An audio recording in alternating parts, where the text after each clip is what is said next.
Good morning guys. कैसे हैं आप सभी। तो साइंस के हमारे जो 9th क्लास की सीरीज है वो स्टार्ट हो चुकी है। उसके हमने 4 वीडियो डाल दिए हैं। ये आपका 5th लेक्चर होगा जिसमें हम 4 में बेसिक की बातें हमने की है। 5वां हमने 4th जो स्टार्ट किया था उसमें हम ग्राफ से स्टार्ट किया। हमने graphical representation of velocity, distance, ठीक है, एक्सेलरेशन, वो हम पढ़ने जा रहे हैं। तो उसी से यदि आपने पहले के लेक्चर नहीं देखे हैं तो आपको कहाँ जाना है, यूट्यूब पर जाना है। वहां पर हमारा चैनल है SK, उसके बाद जगह छोड़ना है, फिर सर्च करना है MP बोर्ड, मतलब SK स्पेस MP बोर्ड, उसको सर्च करना है और सब्सक्राइब करना है और ज़्यादा से ज़्यादा लोगों को बताना है ताकि क्या हो सके, जितने भी हम वीडियो डालें वो आपके पास पहुंच जाए। ठीक है। अब लास्ट क्लास में जो हमने पढ़ा था वो पढ़ा था हमने distance time graph. Distance time graph में 2 पार्ट होते हैं। पहला होता है यूनिफॉर्म और दूसरा होता है नॉन यूनिफॉर्म। जैसे हमने यूनिफॉर्म मोशन पढ़ा था और नॉन यूनिफॉर्म मोशन पढ़ा था, वैसे ही होता है आपका डिस्टेंस टाइम ग्राफ में। यूनिफॉर्म और नॉन यूनिफॉर्म 2 तरह के ग्राफ होते हैं। यूनिफॉर्म ग्राफ हम लास्ट क्लास में पढ़ चुके हैं, मतलब लास्ट लेक्चर जो 4th लेक्चर है उसमें हम पढ़ चुके हैं। अब हम स्टार्ट करने वाले हैं नॉन यूनिफॉर्म, मतलब जो डिस्टेंस टाइम ग्राफ है उसका नॉन यूनिफॉर्म कैसे बनेगा, तो वो हम देख लेते हैं। तो पहले हम डिस्टेंस टाइम ग्राफ की बात कर लेते हैं। क्या होता है डिस्टेंस टाइम ग्राफ? ऐसा ग्राफ जो किस किस के बीच में हो, डिस्टेंस और टाइम के बीच में, वो हमने क्लास में पढ़ा है। तो ये हो गया यूनिफॉर्म और क्या हो जाएगा, नॉन यूनिफॉर्म। ठीक है, यूनिफॉर्म हमने पढ़ा था, उसको मैं लिखवाऊंगा नहीं, सिर्फ ग्राफ बनाकर बता दूंगा। ये हमने लिया था टाइम और यहाँ पर लिया था हमने डिस्टेंस। इससे हमें पता क्या चलता है, इस ग्राफ से हमें पता चलता है स्पीड या फिर वेलोसिटी। वेलोसिटी कब पता चलेगी, जब डिस्प्लेसमेंट बराबर डिस्टेंस होगा तब। अब वेलोसिटी बराबर क्या होता है, डिस्टेंस डिवाइडेड बाय टाइम। तो हमसे इस ग्राफ से हमें पता चलती है वेलोसिटी। किसी भी पॉइंट पर हम वेलोसिटी निकाल सकते हैं। मान लो ऐसा ग्राफ बना, ये कैसा बनेगा, लीनियर, इसको हम बोलते हैं लीनियर ग्राफ। तो आप किसी भी पॉइंट पर वेलोसिटी निकाल सकते हो। कैसे निकाल सकते हो, इस पॉइंट पर, इस पॉइंट पर, इस पॉइंट पर, इस पॉइंट पर, किसी भी पॉइंट पर आप वेलोसिटी निकाल सकते हो। कैसे निकाल सकते हो वेलोसिटी? मान लो मैं इस पॉइंट की बात करूं तो यहां से मैं डैश डैश शो करता हूं यहाँ पर, तो यहाँ पर मुझे टाइम मिल जाएगा। और यहाँ से बात करूं तो यहाँ से मुझे क्या मिल जाएगी, डिस्टेंस, 30 20 जो भी होगी वो डिस्टेंस मिल जाएगी। तो मैं डिस्टेंस लिख दूंगा, नीचे डिवाइड कर दूंगा टाइम से, तो मुझे उस पॉइंट की क्या पता चल जाएगी, वेलोसिटी या फिर स्पीड। ठीक है। तो इस जो ग्राफ है इसका हम यूज करते हैं स्पीड निकालने में या फिर वेलोसिटी निकालने में। ऐसा ही होता है नॉन यूनिफॉर्म मोशन। ठीक है, ये नॉन यूनिफॉर्म मोशन हमने पढ़ रखा है, उसी को हम शो करेंगे distance time graph non uniform motion का हम कैसे बनाते हैं। तो इसमें क्या होता है, इसमें मैंने बताया था when an object travel unequal distance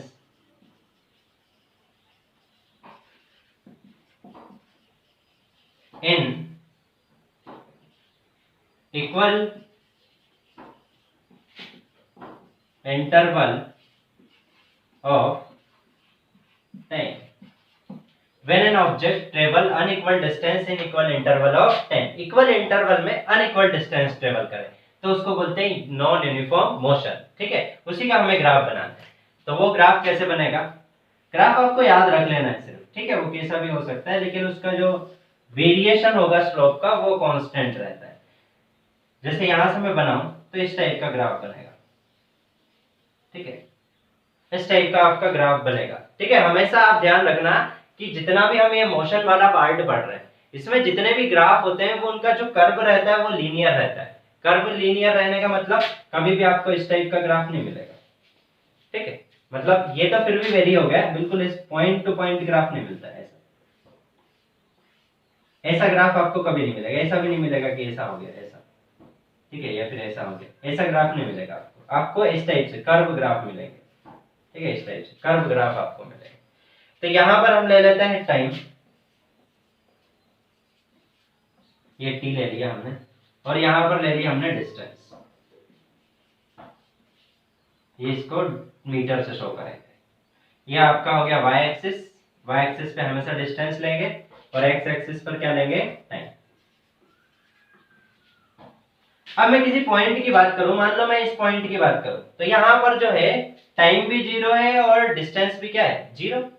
अब मैं आगे बढ़ता हूं, तो मान लो ये 1 सेकंड हुआ, तो यहाँ कुछ डिस्टेंस होगी 5 मीटर। फिर मान लो यहाँ पर 2 सेकंड हुआ, तो यहाँ पर कुछ डिस्टेंस हो जाएगी 7 मीटर। फिर मान लो यहाँ पर 3 सेकंड हुआ, तो यहाँ पर 10 हो गई, ठीक है। ये 4 सेकंड हुआ, तो यहाँ पर मान लो 15 हो गई या फिर 20 हो गई, ठीक है।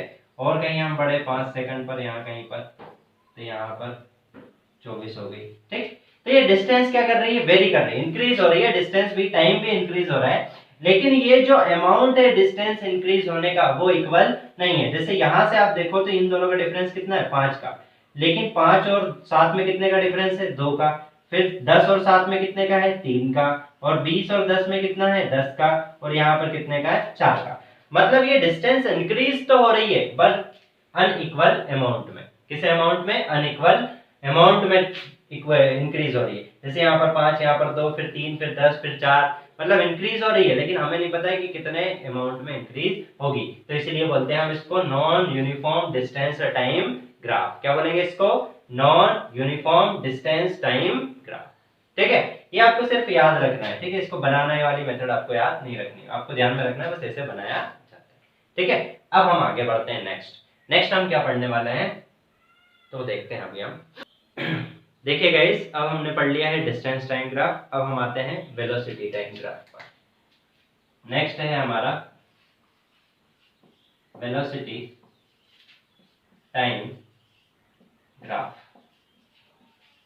ठीक है। सिंपल, बिल्कुल सिंपल समझने में है, जैसा लिखा है वैसा ही समझना है। वेलोसिटी वेरी करेगी किसके साथ, टाइम के साथ। वेलोसिटी वेरी करेगी टाइम के साथ, तो उसका हम ग्राफ बनाएंगे तो वो क्या हो जाएगा, वेलोसिटी टाइम ग्राफ। तो इसको सिंपल लैंग्वेज में भी ऐसे ही लिख सकते हैं, the variation of velocity with respect to time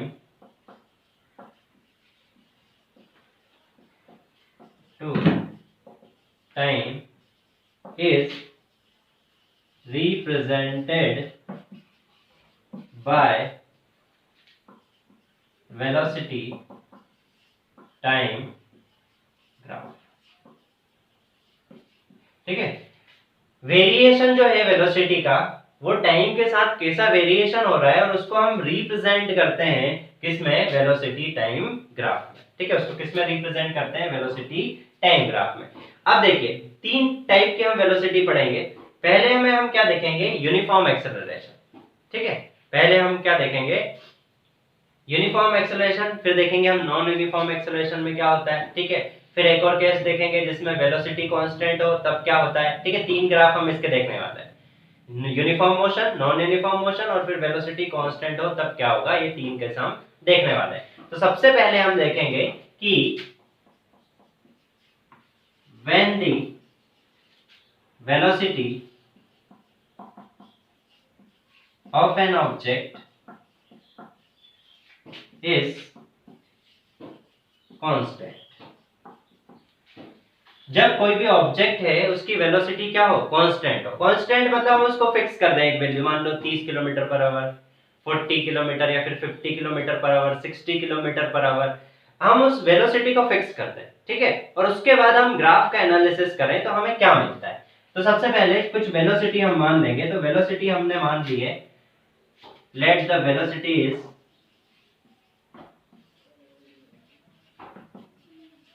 is equal to v और time is equal to t। अब मैंने बताया था कि टाइम को हम हमेशा कौन से एक्सिस पर रिप्रेजेंट करते हैं, एक्स एक्सिस पर। तो हम कोई एक्सिस बना लेंगे इस टाइप से, ये हमने एक्स एक्सिस ले लिया और ये हमारा हो गया वाई एक्सिस। तो यहां पर मैं रिप्रेजेंट करूंगा टाइम को t से, और ये किसमें होगा, सेकंड में। यहां पर मैं किसको रिप्रेजेंट करूंगा, वेलोसिटी को। वेलोसिटी को मैंने क्या लिया है, v, और ये किसमें होगा, मीटर पर सेकंड। किसमें होगा, मीटर पर सेकंड। ऐसा यूनिट क्या है वेलोसिटी की, मीटर पर सेकंड। वेलोसिटी क्या है, स्केलर है या वेक्टर है। ये स्केलर वेक्टर हमने स्टार्टिंग में भी पढ़ा था, जब हमने डिस्टेंस और डिस्प्लेसमेंट पढ़ा था उस टाइम। स्केलर मतलब क्या, जिसमें मैग्नीट्यूड हो, और वेक्टर मतलब क्या, जिसमें magnitude as well as direction दोनों हो। तो वेलोसिटी क्या है, वेलोसिटी एक वेक्टर क्वांटिटी है, क्योंकि इसमें क्या है, मैग्नीट्यूड है और डायरेक्शन भी है, मतलब इसकी कुछ वैल्यू भी रहती है और एक पर्टिकुलर डायरेक्शन में रहती है, ठीक है। तो यहाँ पर ये वेक्टर क्वांटिटी है। तो यहाँ पर मान लो मैं कांस्टेंट लो, कांस्टेंट वेलोसिटी का मतलब क्या है कि वो मान लो 10 है तो 10 ही रहेगी हमेशा, 20 किलोमीटर है तो 20 किलोमीटर ही रहेगी, 30 है तो 30 रहेगी, 40 है तो 40 रहेगी। तो मैं मान लेता हूं कि यहाँ पर ये वेलोसिटी कितनी है, v, ठीक है, v वेलोसिटी मान ली। अब ये कांस्टेंट है, कांस्टेंट है मतलब यहाँ से क्या जाएगी, एक सीधी लाइन ऐसे। कोई से भी टाइम पर आप देखोगे t1 t2 t3 t4 कोई से भी टाइम पर आप देखोगे तो उसकी वेलोसिटी क्या है, कांस्टेंट, मतलब जो वेलोसिटी है वही रहेगी। मान लो 30 किलोमीटर पर आवर है तो t1 टाइम पर देखोगे तब भी 30 रहेगी, t2 टाइम पर देखोगे तब भी 30 रहेगी। कभी भी आप देखोगे तब आपको वेलोसिटी कितनी दिखाई देगी, 30 मीटर पर सेकंड आपको दिखाई देगी। तो ये हो गया हमारा ग्राफ। अब देखिए ये हमने जो ग्राफ बनाया है ये क्या चीज रिप्रेजेंट करता है, ये सबसे ज्यादा जरूरी है। ग्राफ में ये सीखना जरूरी है कि जब आपने ग्राफ बना लिया तो वो किस चीज को रिप्रेजेंट कर रहा है। जैसे इससे पहले हमने पढ़ा था डिस्टेंस टाइम ग्राफ, तो डिस्टेंस टाइम ग्राफ क्या शो करता है, वेलोसिटी शो करता है या फिर स्पीड शो करता है पर्टिकुलर पॉइंट पे। एक पर्टिकुलर पॉइंट पे यदि हमें वेलोसिटी डिस्टेंस टाइम ग्राफ दिया है तो हमें एक पर्टिकुलर पॉइंट पर वेलोसिटी फाइंड आउट कर सकते हैं। कैसे, क्योंकि डिस्टेंस डिवाइडेड बाय टाइम क्या होता है, वेलोसिटी। डिस्टेंस हमें दी रहेगी, टाइम हमें दिया रहेगा, हम वेलोसिटी निकाल सकते हैं, वो हमने देखा था। लेकिन यहां पर यदि हमें वेलोसिटी टाइम ग्राफ दिया तब हम इस ग्राफ से क्या फाइंड आउट कर सकते हैं, तो इससे हम फाइंड आउट कर सकते हैं डिस्प्लेसमेंट। क्या फाइंड आउट कर सकते हैं, डिस्प्लेसमेंट। वो कैसे कर सकते हैं वो हम देखते हैं। तो यदि मैं वेलोसिटी को लिखना चाहूं तो वेलोसिटी इक्वल टू मैं लिख सकता हूं डिस्प्लेसमेंट डिवाइडेड बाय टाइम, ऐसा लिख सकता हूं मैं, डिस्प्लेसमेंट डिवाइडेड बाय टाइम। अब मैं इसको थोड़ा सा मॉडिफाई कर देता हूं, मैं इस टाइम को इस साइड ले आऊं और मैं इसको इस टाइप से लिख सकता हूं वेलोसिटी इनटू टाइम, क्योंकि टाइम इस साइड डिवाइड में है तो इधर किस में चला जाएगा, मल्टीप्लाई में, और ये क्या जाएगा डिस्प्लेसमेंट। तो मैं लिख सकता हूं displacement equal to velocity into time, ठीक। अब यदि मुझे डिस्प्लेसमेंट निकालना है तो मैं क्या करूंगा, मैं करूंगा वेलोसिटी इनटू टाइम, ठीक है। अब मैं किसी पर्टिकुलर पॉइंट की बात करता हूं, मान लो मैं यहां पर टाइम ले लेता हूं t1 और यहां पर टाइम ले लेता हूं t2। यहां पर मैंने टाइम ले लिया t1 और यहां पर क्या ले लिया मैंने t2। अब मैं इसको ऐसे ऊपर तक ड्रॉ कर लेता हूं, लाइन स्ट्रेट लाइन मैंने ड्रॉ कर ली। इस पॉइंट पर वेलोसिटी v है और इस पॉइंट पर भी वेलोसिटी क्या है, v। वेलोसिटी कांस्टेंट है क्योंकि वो एक स्ट्रेट लाइन जा रही है, मतलब वेलोसिटी कहीं पर भी लोगे तो वहां पर कांस्टेंट होगी। अब वेलोसिटी कांस्टेंट है तो वेलोसिटी को मैं यहां पर क्या लिख सकता हूं, v। वेलोसिटी को क्या लिख सकता हूं, v लिख सकता हूं, क्योंकि वेलोसिटी हमने क्या मानी है, v मानी है। टाइम, टाइम किसके बीच में हम निकाल रहे हैं, t2 और t1 के बीच में, तो मैं टाइम क्या लिख सकता हूं, मैं टाइम बराबर लिख सकता हूं t2 माइनस t1। क्यों लिख सकता हूं मैं ऐसा, मान लो यहाँ 1 सेकंड, यहाँ 2, यहाँ 3, यहाँ पर 4, मान लो यहाँ पर 1, यहाँ पर 2, यहाँ पर 3, यहाँ पर 4, यहाँ पर 5। तो व्यक्ति को t1 से, मतलब इस पॉइंट से, पॉइंट A मान लेते हैं हम इसको A, इसको B, इसको C और इसको D। यदि कोई पर्सन है उसको पॉइंट A से B तक जाने में कितना टाइम लगा, तो पॉइंट A पर वो कहाँ था, 3 सेकंड पर था, और पॉइंट B पर कब पहुंच गया, 5 सेकंड पर। मतलब उसको टाइम कितने सेकंड का लगा, 2 सेकंड का टाइम लगा। पॉइंट ए से पॉइंट बी तक जाने में कितने सेकंड का टाइम लगा, 2 सेकंड का। तो मैं यहां से लिख सकता हूं, इसे माइनस करता हूं तो 5 माइनस 3 इक्वल टू 2 सेकंड, ठीक है। ये आपको सिर्फ बताया गया, ये आपको लिखना नहीं है, सिर्फ बता रहे हैं, ठीक, बताने के लिए। तो मैं टाइम बराबर लिख सकता हूं t2 माइनस t1, ठीक। अब ये क्या रिप्रेजेंट कर रहा है, मतलब मैं इस ग्राफ को देखूं, ये वाला, तो v into t2 minus t1 क्या रिप्रेजेंट कर रहा है, तो यहां पर v बराबर क्या, v मतलब ab, v मतलब क्या, ये v है पूरा, ठीक है। तो मैं v की जगह क्या लिख सकता हूं, ab इनटू टाइम, ठीक है। सॉरी ये तो टाइम हो जाएगा, v नहीं होगा, यहाँ पर क्या ले सकता हूं मैं,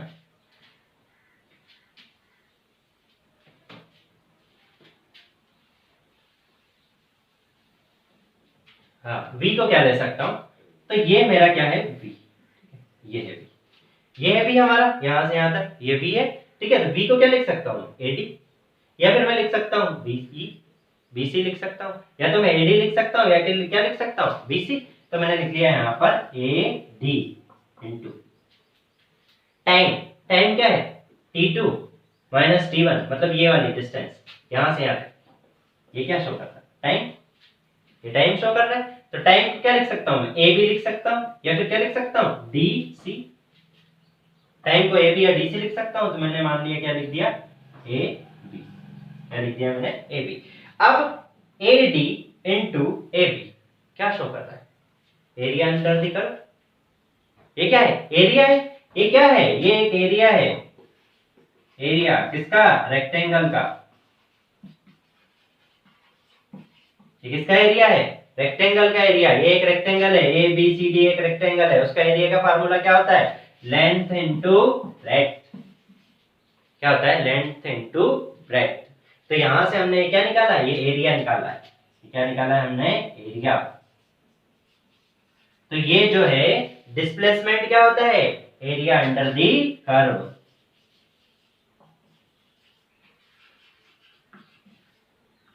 ठीक है।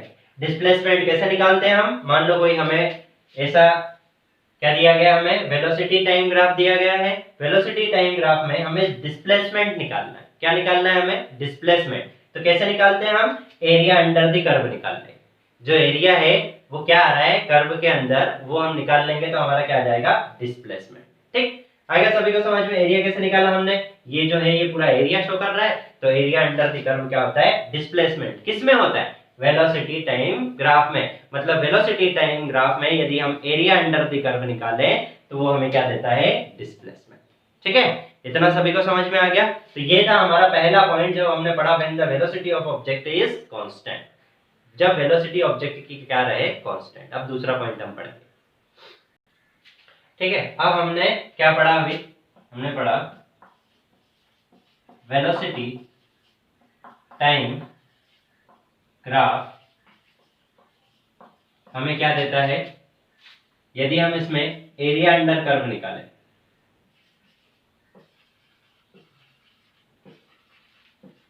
तो हमें क्या मिलता है डिस्प्लेसमेंट, ठीक है। ये हम पढ़ चुके हैं, प्रूफ कर लिया हमने कि वेलोसिटी टाइम ग्राफ में यदि हम एरिया अंडर द कर्व निकालें, मतलब कोई कर्व है उसका अंडर का एरिया निकाले उसके नीचे का, तो हमें क्या मिलता है वो डिस्प्लेसमेंट देता है हमें, ठीक है। इतना हमने फाइंड आउट कर लिया। अब यहाँ पर हमने पहला पॉइंट पढ़ा था, 3 पॉइंट हम पढ़ने वाले हैं। पहला हमने पढ़ा जब वेलोसिटी क्या हो कांस्टेंट हो, वेलोसिटी कांस्टेंट मतलब एक्सेलरेशन क्या, वेलोसिटी कांस्टेंट, तो मतलब rate of change of velocity zero, rate of change of velocity क्या होगा जीरो, वेलोसिटी चेंज नहीं होगी, मतलब एक्सेलरेशन क्या हो जाएगा जीरो, ठीक है। इसको हम थोड़ा सा नीचे लिख लेते हैं, ठीक। हमने क्या पढ़ा, जब वेलोसिटी कांस्टेंट हो तो एक्सेलरेशन क्या हो जाएगा जीरो, ठीक है। ये हमने पढ़ा वेलोसिटी कांस्टेंट है तो एक्सेलरेशन जीरो। अब हम पढ़ने वाले हैं यूनिफॉर्म एक्सेलरेशन और दूसरा पढ़ेंगे नॉन यूनिफॉर्म एक्सेलरेशन, ठीक। ये सब चीजें बस बिल्कुल छोटे छोटे पॉइंट में लिखवा रहा हूं ताकि आपको पता चले कि एक्चुअल में हम पढ़ क्या रहे हैं। हमें ये तो पता होना चाहिए कि हम पढ़ने क्या वाले हैं, यदि हमें यही नहीं पता है कि हम क्या पढ़ने वाले हैं तो मतलब क्या उसका, तो पहले हमें पता होना चाहिए कि हम क्या क्या पढ़ने हैं। हम 3 वैरायटी पढ़ रहे हैं, वेलोसिटी टाइम ग्राफ में हम 3 पॉइंट पढ़ेंगे। पहला जब वेलोसिटी कांस्टेंट हो मतलब एक्सेलरेशन जीरो, फिर हम दूसरा पढ़ेंगे कि व्हेन एक्सेलरेशन इज कांस्टेंट, मतलब एक्सेलरेशन क्या हो वेरी कर रहा हो लेकिन यूनिफॉर्म तरीके से वेरी कर रहा हो, ठीक है। फिर तीसरा हम पढ़ेंगे नॉन यूनिफॉर्म एक्सेलरेशन। तो हम सेकंड पॉइंट लेते हैं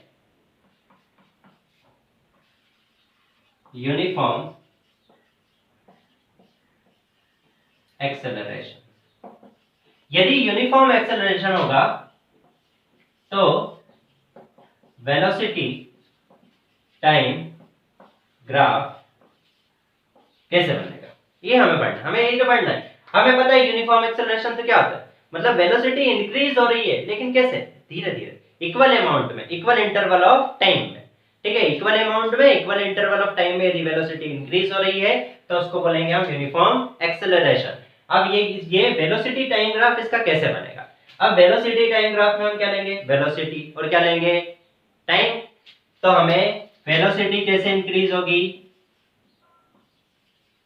इक्वल अमाउंट में, और टाइम भी क्या रहेगा, इक्वल इंटरवल। ठीक है, छोटी छोटी टर्म आपको याद रखनी हर जगह। हमें यूनिफॉर्म एक्सेलरेशन चाहिए तो हमें वेलोसिटी क्या चाहिए, इक्वल इंटरवल में, ठीक है, और टाइम भी क्या चाहिए, इक्वल अमाउंट में वेलोसिटी चाहिए और इक्वल इंटरवल में हमें चाहिए वो, ठीक है। ये ग्राफ कैसे बनाएंगे हम, ये पहले हम बना चुके हैं, लेकिन फिर भी हम एक बार देख लेते हैं। एरिया अंडर कर्व हमें क्या देता है, एरिया अंडर कर्व हमें देता है एक्सेलरेशन। क्या हो रहा है, तो यहाँ पर हमारा वेलोसिटी इंक्रीज या डिक्रीज कुछ भी हो सकता है, इसमें वेलोसिटी इंक्रीज भी हो सकती है, वेलोसिटी डिक्रीज भी हो सकती है इक्वल अमाउंट में, ठीक, और ऐसे टाइम के साथ, पर्टिकुलर टाइम के साथ, 1 सेकंड 2 सेकंड 3 सेकंड उसके साथ, ठीक है। और ये हमें क्या देता है, डिस्प्लेसमेंट। वेलोसिटी टाइम ग्राफ क्या देता है हमें, डिस्प्लेसमेंट। रट्टा मार लेना, बिल्कुल याद रहना चाहिए कि वेलोसिटी टाइम ग्राफ क्या देता है, डिस्प्लेसमेंट देता है। डिस्टेंस टाइम ग्राफ क्या देता है, डिस्टेंस टाइम ग्राफ क्या देता है, स्पीड देता है या फिर वेलोसिटी देता है पर्टिकुलर पॉइंट पे, याद होना चाहिए। तो यहां पर हम देखते हैं, सबसे पहले कुछ डेटा ले लेते हैं हम सिंपल सा, ताकि हमें समझने में आसानी हो जाए। यहां पर मैं एक साइड ले लेता हूं टाइम और एक साइड ले लेता हूं वेलोसिटी,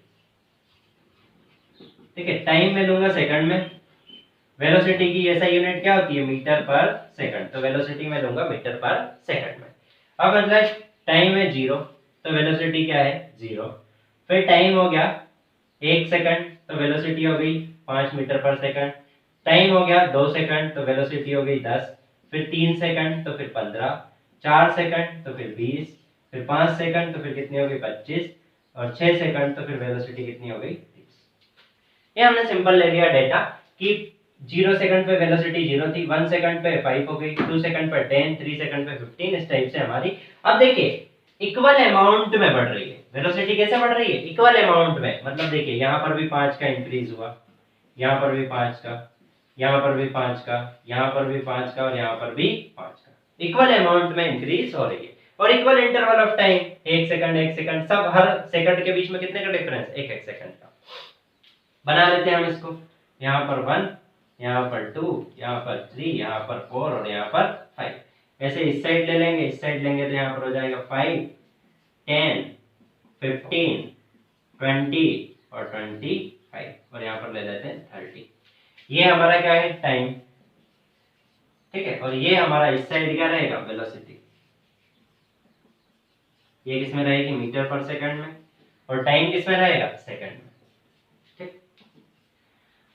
अब इसको मैं ग्राफ बना लेता हूं, ये पॉइंट हमें दिए, इसका ग्राफ बनाना है, हमें ग्राफ बनाना है, तो हम क्या करेंगे, ये क्या है हमारा एक्स एक्सिस, ठीक है, बार बार बता रहा हूं, आगे नहीं बताऊंगा।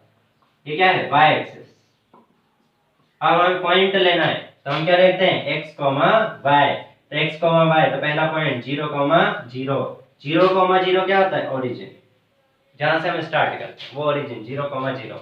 फिर दूसरा पॉइंट लूं मैं, दूसरा पॉइंट क्या हो जाएगा, 1 कॉमा 5। एक्स 1 है और वाई कितना है, 5 है, ठीक। ऐसे ही बनाते जाएंगे आगे। तो यहाँ पर मैंने ले लिया 1 कॉमा 5, ये हमारा पॉइंट आ गया।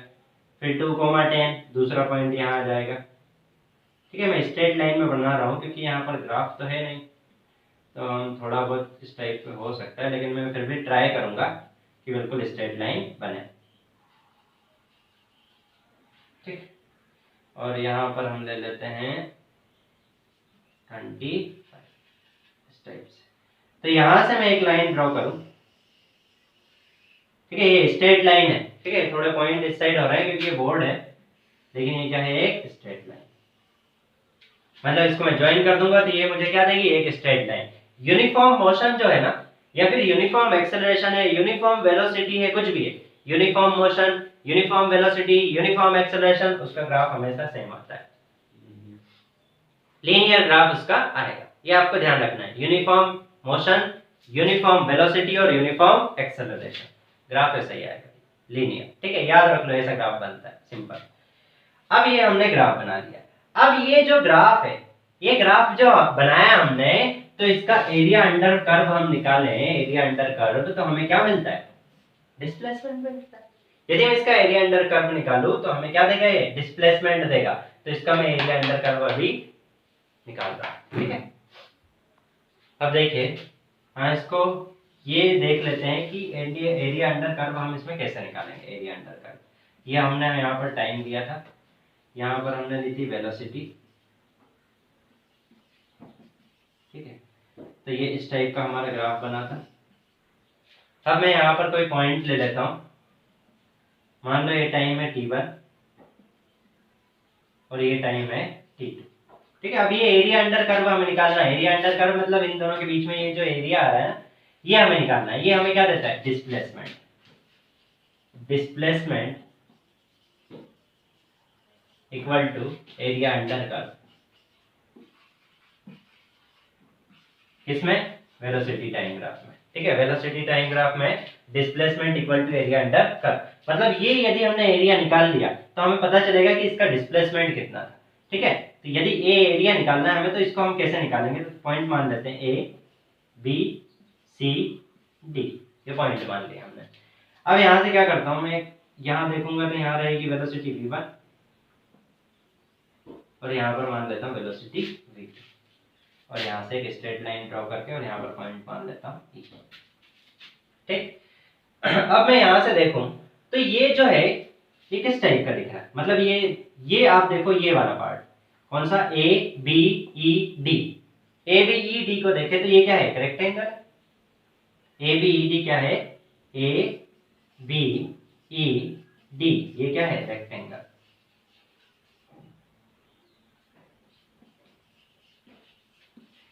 और यदि मैं देखूं डीईसी,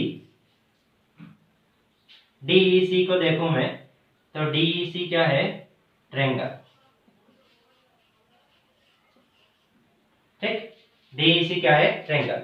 ए बी ई डी क्या है, रेक्टेंगल, और डीईसी क्या है, ट्रायंगल। तो बस दोनों का हमें फार्मूला लगा देना है तो डिस्प्लेसमेंट मिल जाएगा। तो displacement equal to area of, पहले ये वाला ले लेता हूं मैं, A B E D plus area of DEC, DEC. ठीक, हमने ले लिया एरिया ऑफ, मतलब टोटल हमें एरिया निकालना था इसका, तो हमने दो एरिया ले लिए, area of A B E D, A B E D और फिर प्लस एरिया ऑफ डीईसी। ठीक, तो एक ये क्या हो गया, ये आपका रेक्टेंगल है। ठीक है, और ये आपका क्या है, ट्रायंगल। तो रेक्टेंगल का फार्मूला क्या होता है, लेंथ इनटू ब्रेड्थ। ये क्या होता है, लेंथ इनटू ब्रेड्थ। ठीक है, एल इनटू बी, ये होता है एल इनटू बी। तो इसको बस यहां से देखकर आपको लिखना है, area of rectangle length into breadth. तो एल क्या हो जाएगा, तो यहां पर ये देखो, ये एल हो जाएगा और ये क्या हो जाएगा, बी। अब ये एल क्या है, मतलब यहां पर आप देखो तो ये, पहले मैं लिख लेता हूं सिंपली, यहां पर लिख लेता हूं। एल हमने मान लिया बीई इनटू हमने लिखा, ये टाइम दिया, ठीक है, A B into A B, ये हमने ले लिया BE into A B plus rectangle का, ट्रायंगल का फार्मूला क्या था, 1/2। ट्रायंगल का एरिया का फार्मूला क्या था, 1/2 इनटू ब्रेड्थ इनटू हाइट। क्या होता है, 1/2 लेंथ इनटू ब्रेड्थ, या फिर ब्रेड्थ इनटू हाइट, कुछ भी ले सकते हैं। तो यहाँ पर ये तो हो गई आपकी ब्रेड्थ, तो 1/2 हमने लिख दिया, ब्रेड्थ हो गई, तो ब्रेड्थ क्या लिख सकते हैं, डीई इनटू हाइट। हाइट क्या है, ये वाली हाइट, यहां से यहां तक, ये क्या है, सीई, तो इसको लिख लिया हमने सीई। तो इक्वल टू, सबसे पहले हम बी को देखते हैं। बीई क्या है? बी ये क्या है? बी है, तो ये है 0 और यहाँ क्या है? v। 0 से v, तो इसकी वैल्यू क्या है? v। मान लो ये 0 से 10 होता तो इसकी वैल्यू क्या होती? 10। b कितना होता? 10 होता, क्योंकि ये 0 से 1 2 3 4 ऐसे 10 तक, तो ये वैल्यू क्या होगी? v। तो यहाँ पर बीई इक्वल टू लिख सकते हैं हम v1। ठीक है, अब हमें क्या लिखना है? ab देखिए ये ab है। ab को हम क्या लिख सकते हैं? t2 माइनस t1 लिख सकते हैं ab को t2 माइनस t1। तो यहाँ पर मैं लिख लूंगा t2 minus t1 plus 1/2 de, ये है d। क्या है d? d इक्वल टू क्या? ab। de और ab क्या है? बराबर दोनों, तो हम d की जगह ab लिख सकते हैं। तो ab को मैंने क्या लिखा था? t2 minus t1। तो यहाँ पर मैं लिख दूंगा t2 minus t1 into ce ये पॉइंट है c और यहाँ पर पॉइंट क्या है? e। ce इसको मैं क्या लिख सकता हूँ? ये देखिए ये है ce एक्चुअल में, यहाँ से ऐसे जा रहा है, तो ये ce है टोटल। तो इसको मैं क्या लिख सकता हूँ? इसको लिख सकता हूँ v2 माइनस v1 लिख सकता हूँ मैं v2 माइनस v1। तो यहाँ पर सिंपल लिख दूंगा मैं v2 माइनस v1। ठीक है, दिख नहीं रहा होगा लेकिन फिर भी आप ध्यान में रखना। तो इसको मैं नीचे लिख देता हूँ। टोटल हमारा क्या आया? v1 t2 minus t1 plus 1/2 t2 minus t1 into v2 minus v1। ठीक, तो ये हमने क्या निकाल लिया? Area under the curve. तो एरिया अंडर कर्व क्या देता है हमें? डिस्प्लेसमेंट। इसको आपको रट्टा नहीं मारना है, ठीक है, रटना नहीं है, इसको समझना है, ताकि आपको कैसा भी ग्राफ आ जाए तो आप इसका आंसर निकाल लो कि हमने क्या लॉजिक लगाया। हमने पहले रेक्टेंगल लिया, फिर हमने ट्रायंगल लिया, रेक्टेंगल का एरिया का फार्मूला लगाया, ट्रायंगल का एरिया का फार्मूला लगाया और हमारा ये आ गया आंसर। सिंपल, इसमें कुछ नहीं किया हमने, रेक्टेंगल का और ट्रायंगल का फार्मूला लगाया बस एरिया का, तो हमारा आंसर आ जाएगा। तो यहाँ पर हमने पढ़ लिया क्या? Uniform acceleration. अब बस लास्ट बचा है, वो बचा आपका नॉन यूनिफॉर्म एक्सेलरेशन। वो हम नेक्स्ट क्लास में देखेंगे, उसका एक सिंपल सा डायग्राम है, और उसके बाद इक्वेशन ऑफ मोशन हमारी बचती है, वो लास्ट में कंप्लीट हो जाएगी। और इसी के साथ हमारा एक लेक्चर और आएगा और उसके साथ आपका मोशन कंप्लीट। ठीक है, ओके, थैंक यू गाइस। ज्यादा से ज्यादा लोगों को शेयर करें और सब्सक्राइब करें। मिलते हैं नेक्स्ट लेक्चर में।